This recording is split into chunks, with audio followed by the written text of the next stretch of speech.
चौपाटी, कैसे आप सब? आई होप आप सब बहुत अच्छे हैं, मस्त हैं एंड सभी सेफ है गाइज। एंड उम्मीद करती हूँ आप सबकी दिवाली बहुत अच्छे से मनी है। तो भाई यहाँ पे अब दिवाली तो हो गई है खत्म, है ना।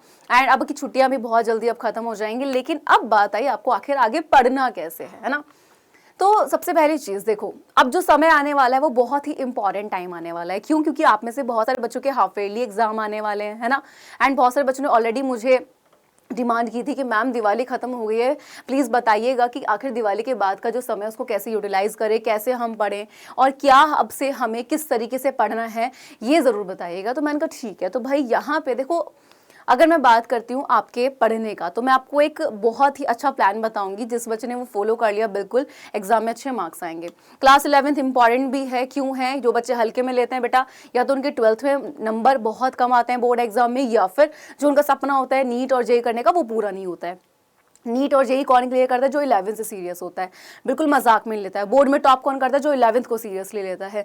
एंड 11th में सिलेबस बहुत ज़्यादा होता है, 12th से ज़्यादा सिलेबस 11th में होता है, ये चीज़ ध्यान रखना, ठीक है। तो ये सब मैं बताऊंगी आज के सेशन में। तो फटाफट से गाइस सेशन को लाइक करें एंड शेयर करें। एंड साथ ही साथ जो बच्चे लक्ष्य बैच में नहीं जुड़े हैं वो यहाँ पर जुड़ जाएं। ऐसा क्यों बोल रही हूँ? क्योंकि बहुत सारे बच्चे ऐसा सोचते हैं कि क्लास 11th का सिलेबस अब कंप्लीट नहीं हो सकता, लेकिन ऐसा नहीं है। लक्ष्य बैच एक ऐसा बैच है जो स्टूडेंट्स की डिमांड पर आया है, जिसमें बहुत कम समय में यानी कि दिसंबर एंड तक आपका जो सिलेबस है वो बहुत अच्छे तरीके से हम लोग कवर कराएंगे। और ये कोई रिवीजन बैच नहीं है, एक ऐसा बैच है जहां पर आपको डिटेल में पढ़ाया जाएगा। यहाँ पे लाइव क्लासेस, आपको रिकॉर्डेड क्लासेस दोनों दी जा रही हैं। एंड साथ ही साथ उसके अलावा आपको हर चैप्टर के डिटेल नोट्स भी प्रोवाइड किए जाएंगे। आपके चैप्टर टेस्ट होंगे, जो जो आप चैप्टर पढ़ते जाएंगे। आपके टीचर स्लाइड्स मिलेंगी एंड होगी आपकी परफॉर्मेंस टेस्ट, यानी कि भाई आपकी परफॉर्मेंस भी देखी जाती है कि बच्चा टेस्ट में कैसे परफॉर्म कर रहा है, क्या जब जब उसे होमवर्क दिया तब तक वो कर आया है। यानी कि यहाँ पे आपको बहुत ही बेहतरीन तरीके से क्लास 11th में बहुत अच्छे तरीके से पढ़ा के क्लास 11th का पूरा सिलेबस बहुत अच्छे तरीके से पढ़ा देते हैं, ठीक है। तो जो बच्चे अभी नहीं जुड़े हैं, बैचमैन जुड़ना चाहते हैं, तो आप हमें कॉल कर सकते हैं।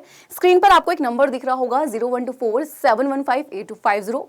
आप हमें उस पर कॉल कर सकते हैं, या फिर आप हमें व्हाट्सएप भी कर सकते हैं, जिसका नंबर यूट्यूब के डिस्क्रिप्शन बॉक्स में है। एंड गूगल फॉर्म जरूर फिल कीजिएगा, क्योंकि ये गूगल फॉर्म बहुत ज़्यादा इंपॉर्टेंट है। गूगल फॉर्म का लिंक यूट्यूब के डिस्क्रिप्शन बॉक्स में है। इससे हमें पता लग जाता है कि बच्चे अपनी पढ़ाई को लेकर कितना ज़्यादा सीरियस है, वो आगे क्या करना चाहते हैं, हमें किस तरीके से और बेहतर करना है बच्चों के लिए। बच्चों की बहुत सारी डिमांडें होती हैं, तो हम उन डिमांडों को कैसे पूरा कर सकते हैं, कैसे पढ़ाई में उनके लिए और बेहतर से बेहतर चीज़ें ला सकते हैं, ताकि आपके जिस चीज़ को, यानी कि भाई आपको जिस भी चीज़ की जरूरत है, हम उसको पूरा कर सकें, ठीक है। तो फटाफट से बैच में जुड़ जाइए जो बच्चे नहीं जुड़े हैं। अब जान लेते हैं कि कैसे पढ़ना है। तो देखो, अगर मैं बात करूँ समय की, देखो दिसंबर में मोस्टली बच्चों के ना एग्जाम है, हाफ ईयरली एग्जाम। दिवाली के बाद मोस्टली स्कूल्स में है, तो किसी के नवंबर एंड पर है ना, किसी के आपके दिसंबर में है। और अगर मैं बात करूँ यहाँ पे जनवरी में किसी स्कूल में ज़्यादातर एग्जाम नहीं होते हैं, फिर स्टार्ट होते हैं या तो फेब की स्टार्टिंग में या फिर अप्रैल में। डिपेंड करता है कि किस स्कूल में बोर्ड का सेंटर पड़ा होता है, उसके अकॉर्डिंग वो स्कूल वाले फिक्स कर देते हैं कि इस टाइम पे एग्जाम होंगे, है ना। यानी कि हम ये मान लेते हैं कि जनवरी तक का हमारे पास समय है। तो 15 दिन आपके पास किसके हैं भाई? यहाँ पे अगर मैं बात करूं भाई, 15 दिन है आपके पास यहाँ पे नवंबर के, राइट। अगर हम 16 से भी लेकर चलते हैं, दिसंबर का पूरा महीना है, जनवरी का पूरा महीना है। अगर इसमें आप अपनी पढ़ाई को बहुत ज़्यादा समय दे रहे हो, है ना, बहुत अच्छे से पढ़ रहे हो, शेड्यूल फिक्स कर रखा है पढ़ने का कि इतने घंटे मुझे दिन के देने ही देने हैं, तो बिल्कुल आप बहुत अच्छे से पढ़ सकते हैं। कि भाई आपने बोला कि भैया सुबह 2 घंटे मुझे बायोलॉजी पढ़नी ही पढ़नी है, मुझे इस टाइम ये पढ़ना ही पढ़ना है। अगर आप समय को प्रॉपर यानी कि पढ़ाई को अपना पूरा समय दे रहे हैं, तो बहुत अच्छे तरीके से आप पढ़ लेंगे, ठीक है। अब यहाँ पे देखो, सबसे पहली चीज़ किस तरीके से पढ़ना है। आपके मेन सब्जेक्ट कौन से होते हैं? जब आप क्लास 10 से 11th में जाते हैं, तो आपके जो सब्जेक्ट्स हो जाते हैं मेन, वो होते हैं बायोलॉजी। बायोलॉजी वाले बच्चे के लिए बायोलॉजी मेन सब्जेक्ट है, केमिस्ट्री एंड फिजिक्स। एंड उसी के साथ साथ आपका इंग्लिश और हिंदी होता है। इंग्लिश हिंदी को आप कम भी समय देखो तो भी काम चल जाता है, क्योंकि कहीं ना कहीं 9, 10, 11, 12 सभी की इंग्लिश सेम सी हो जाती है, बस कुछ टॉपिक्स डिफरेंट हो जाते हैं, राइट। अब अगर हम बात कर लेते हैं इन 3 की, ये 3 बहुत ज़्यादा इंपॉर्टेंट सब्जेक्ट है, सिलेबस भरमार है ना। तो यहाँ पे सबसे पहले ये देखो कि आपका सब्जेक्ट सबसे ज़्यादा वीक कौन सा है। आपको पता लग गया कि भाई आपने, एक बच्चा होता है कि स्टार्टिंग से एक सब्जेक्ट को बहुत ज़्यादा टाइम देता है, तो वो बहुत ज़्यादा स्ट्रांग हो जाता है।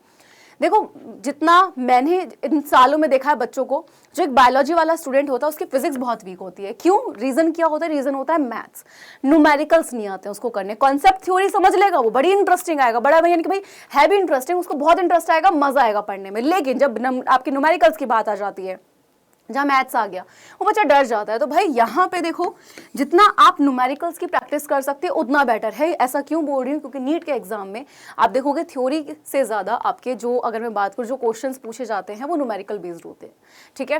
केमिस्ट्री में बच्चे रिएक्शन से बहुत डरते हैं, इसकी भी थ्योरी समझ आ गई मैम, लेकिन जब बारी आ जाएगी रिएक्शन करने की, वहाँ पे रिएक्शंस बनाने की, बच्चे डर जाते हैं।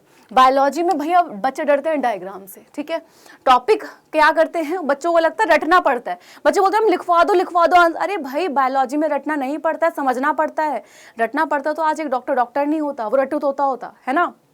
तो सबसे पहली चीज आपके सब्जेक्ट देखने हैं। अब बात आई यहाँ पे आपको मैनेज कैसे करना है, क्योंकि अगर मैं बात करूँ कहीं ना कहीं भैया आपका अब छुट्टियां खत्म होने के बाद में क्या होंगे, स्कूल खुल जाएंगे, ऑनलाइन क्लासेस भी होंगी, है ना, प्लस आपके नोट्स बनाने होंगे, भाई सेल्फ स्टडी भी करनी है, टाइम को कैसे मैनेज करना पड़ेगा भैया यहाँ पे, है ना। तो इन सब के लिए आपको क्या करना है, जिस दिन आप स्कूल जा रहे हैं उस दिन का अपना प्लान फिक्स कर लो।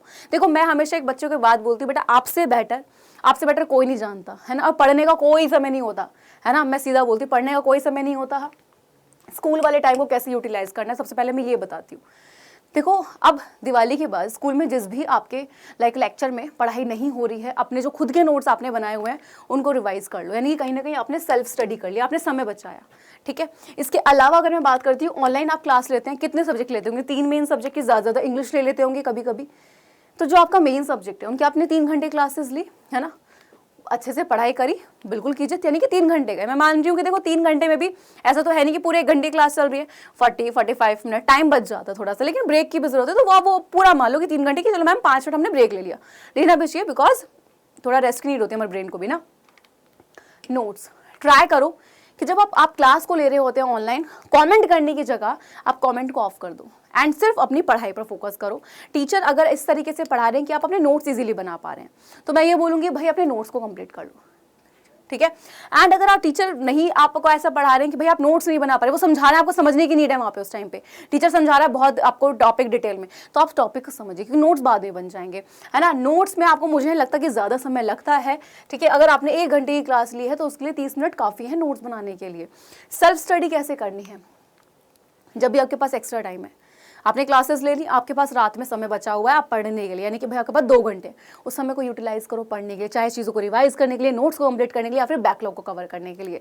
प्लस मॉर्निंग का समय, भाई मॉर्निंग में पढ़ो, जो समय मिलता है स्कूल जाने से पहले उसमें 1 घंटा हर बच्चा निकाल सकता है, मैं ये मानती हूँ, ठीक है। अब स्कूल्स पे अगर मैं बात करूँ, अब अगर जैसे ठंड आती जाएंगी तो टाइमिंग बच्चों की लेट हो जाएगी, किसी का 8-9, 1 घंटा बहुत ईजिली निकल सकता है। तो भैया सुबह के समय को भी क्या करना स्टार्ट कर दो, अब पढ़ना शुरू कर दो। तो मॉर्निंग एंड इवनिंग में अपना फिक्स कर लो कि कितनी देर आपको पढ़ना है एंड कितनी देर आप पढ़ सकते हैं, यानी कि ट्राई करो कि 1 घंटा अगर आप मॉर्निंग में दे रहे हैं तो 2 घंटा एक्स्ट्रा ऑनलाइन क्लासेस के अलावा आप अपनी स्टडी को दे रहे हो, यानी कि सेल्फ स्टडी को दे रहे हो। तो इस तरीके से बस आपको टाइम फोल, यानी कि भाई आपका जो टाइम टेबल है, मैं कह सकती हूँ, देखो टाइम टेबल क्या होता है कि यार दिन में 3 घंटा पढ़ना ही पढ़ना है, और वो 3 घंटे आप कैसे भी दो पढ़ने के लिए, ठीक है। तो दिवाली के बाद का ये जो समय है बहुत ही इम्पॉर्टेंट है। ट्राई करो कि अपना जनवरी तक पूरा सिलेबस कंप्लीट कर डालो, साथ ही साथ आपके जितने भी कॉन्सेप्ट हैं उनको बहुत अच्छे से कर लो।